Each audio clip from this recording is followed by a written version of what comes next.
Conceito de sonar. Sonares são instrumentos geralmente utilizados por navios para a detecção e localização de objetos no fundo do mar. Esse equipamento é indispensável para fins bélicos, haja visto que localiza submarinos inimigos e é muito utilizado por navios pesqueiros para encontrar cardumes. História do sonar. Surgiu com o estudo do método de ecolocalização ou sonar biológico dos animais, que é a capacidade cultural encontrada em golfinhos e morcegos, de ultrassons para movimentação espacial ou para a captura de presas. O método utilizado no sonar é idêntico ao dos radares, mas esse último funciona com ondas eletromagnéticas e não por ondas sonoras. O primeiro registro do uso de um sonar na história foi feito por Leonardo da Vinci em 1490, quando ele usou um tubo inserido em água para detectar navios pressionando o ouvido no tubo. No século XIX, sinos subaquáticos eles foram usados para enviar avisos de perigo. Em 1912, um canadense chamado Reginald Fessenden, ele construiu um sistema operacional que foi demonstrado a profundidade do som e a comunicação submarina, que foi usada para a detecção de icebergs a 2 milhas de distância. Mas um dos problemas do oscilador Fessenden era que ele não podia detectar o tamanho do iceberg. Mas mesmo assim, alguns submarinos britânicos eles foram equipados com essa ferramenta em 2015.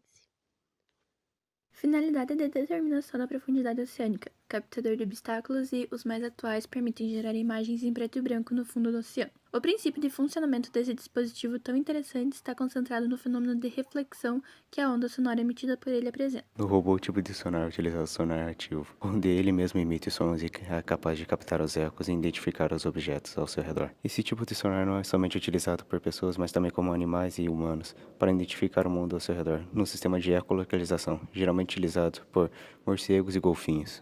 Para calcularmos a velocidade em que o sonar se propaga, devemos utilizar a seguinte fórmula. V, que seria a velocidade em que as ondas se propagam tanto no ar quanto na água, aí dependeria da questão, igual a ΔS dividido por ΔT, que seria a variação do espaço pela variação do tempo.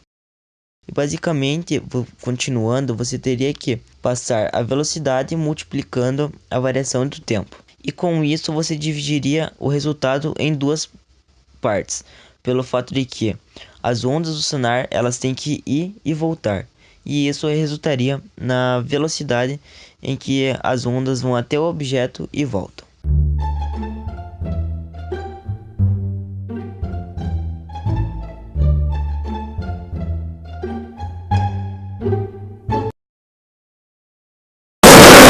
O experimento do sonar, ele basicamente emite as ondas sonoras que vão até o objeto e voltam, dando coordenadas como graus e o tempo que ele demora para ir e voltar.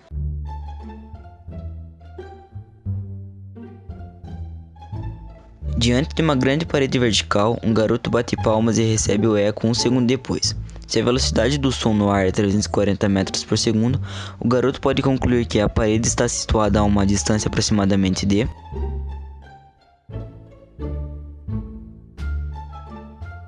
Aqui basicamente temos que usar a fórmula V igual a ΔS dividido por ΔT.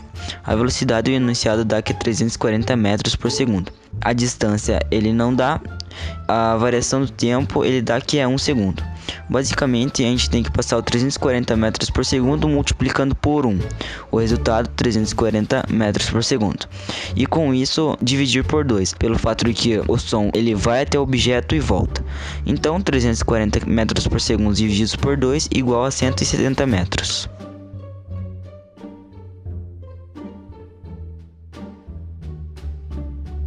O tempo de persistência sonora é o tempo necessário para que o ouvido humano faça a distinção entre dois sons.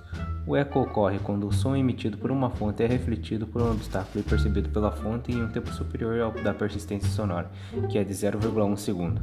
Imagine a possibilidade de ocorrer o eco em um som emitido na água. Qual seria a distância mínima necessária entre a fonte sonora e o obstáculo para que isso ocorresse?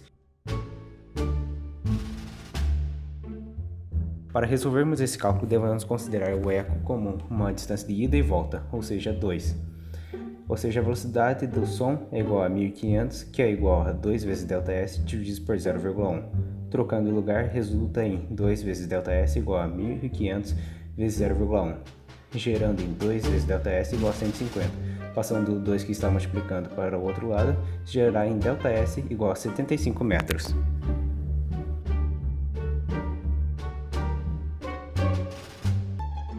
Denomina-se eco o fenômeno em que se ouve nitidamente um som refletido por obstáculos, uma ou mais vezes sucessivas.